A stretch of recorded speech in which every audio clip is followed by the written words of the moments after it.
ఆడవాళ్ళ మూతి మీద అందరికీ మీసాలు వస్తున్నాయి, 190 మందికి. అందరూ బ్యూటీ పార్లర్లు కట్టుకుంటూ మూతి మీద మీసాలను తీసుకోవడంలో బిజీ అయిపోయారు. కానీ ఎందుకు వస్తున్నాయిరా ఈ బాధలు అని ఎవరూ ఆలోచించట్లేదు. కంగారు పడకండి, ఆడవాళ్ళ గురించే చెప్తున్నాం. మగవాళ్ళకి ఇంకా భయంకరమైన పరిణామాలు జరిగాయి. వీర్యకణాలు లేకుండా పోతున్నాయి అసమతులనంతో. 20 సంవత్సరాలకే బట్టతలలు వస్తున్నాయి.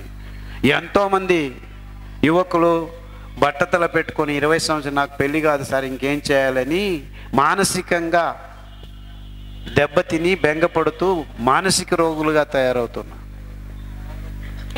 ఇలా అతి భయంకరమైన పరిమాణాలని మన ఒక్క పదార్థం, అది ఆ పాలు అనే పదార్థం. కానీ నేను ఎక్కడికి వెళ్ళి చెప్పినా పాలు తాగద్దండి, పాలు మీ పిల్లలకు తాగించద్దండి, మీకు మీ పిల్లలకు డాక్టర్లు అవసరం లేకుండా పెరుగుతారని చెప్తే, ఇదేమిట్రా వీడు పిచ్చోడు పాలు తాగించొద్దండి చెప్తున్నాడు. లేదు మేము జెర్సీ పాలు కాదు మా దేశీ పాలు తాగిస్తాము అంటున్నారు.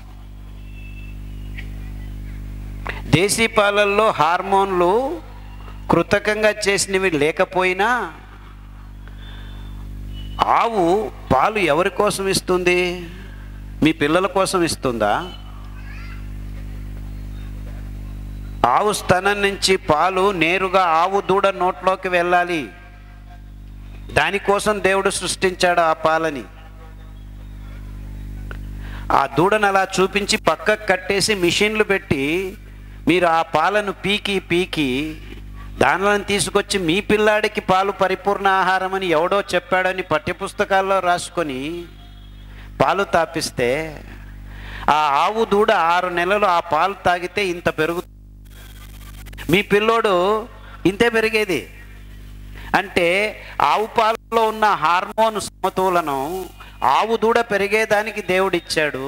మీ స్తనం నుంచి వచ్చే అనుభవాలు మీ పిల్ల నోట్లోకి వెళితే ఆ హార్మోన్ సమతులనతో మీ పాప ఆ విధంగా పెరుగుతుంది.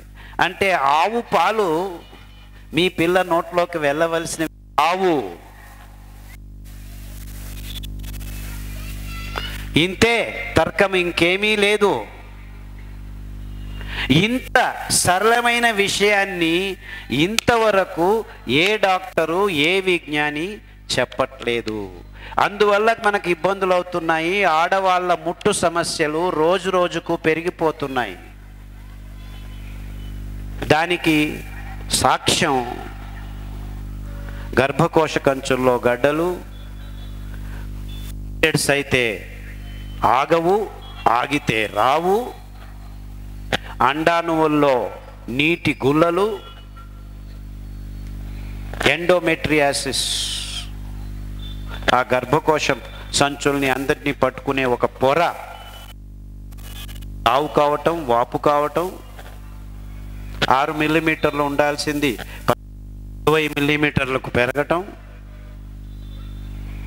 హార్మోన్ ఇంబ్యాలెన్స్ వల్ల ఆ అండం సరిగ్గా రిలీజ్ కాకపోవడం, ఇలా వందల వేల రకాల ఇబ్బందులు ఆడవాళ్లకు జరుగుతూ ఉంటే ఏమి ఇబ్బంది లేదు, మేము గర్భకోశం తీసేస్తాం రండి అని కత్తులు చాకులు రెడీ చేసుకొని హాస్పిటల్స్ తయారవుతున్నాయి.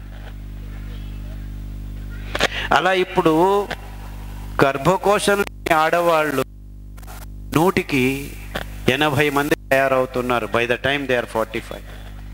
వేరే దేశాల్లో, మన దేశం కూడా దాని వెనక వెళ్తుంది.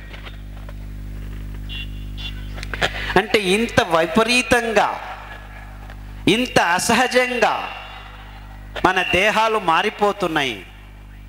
కానీ ఇంకా ఎవరు ఈ విషయాల గురించి గట్టిగా మాట్లాడటం లేదు. ఎందుకు? వ్యాపారీకరణం.